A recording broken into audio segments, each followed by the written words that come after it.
Hey guys, in today's video, I'm going to show you how to fix cap dice in Monopoly Go.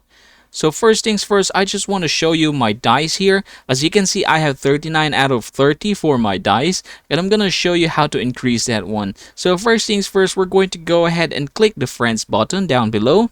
And from here, what you're going to do is click the invite button.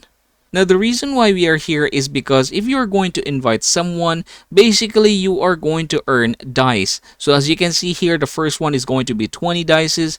Next, we have 60 and then 100. So just try to go ahead and achieve those by inviting your friends. So you have two options here. One here at the top, this is in order for you to invite them through their Facebook app. And another one is you can invite them straight to their messenger. So that is very important. Now, the next thing that we are going to do is just basically close this one. And then what you're going to do is click the wins.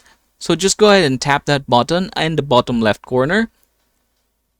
So as you can see, we need to reach 35 in order to unlock. But if you're going to click this one, I have 0 as of the moment. So just go ahead and click that one. Now here are the upgrades that you can get once you reach those particular number. So for example, we have the first one here, rent targets, auto roll, albums, daily treats, and so on and so forth. So just go ahead and try those until you reach 35 and you should be able to access the quick wins here. Now if you access the quick wins, you should be able to win a reward. So go ahead and try that one, and congratulations everybody. That is how you're going to fix cap dice in Monopoly Go 2023.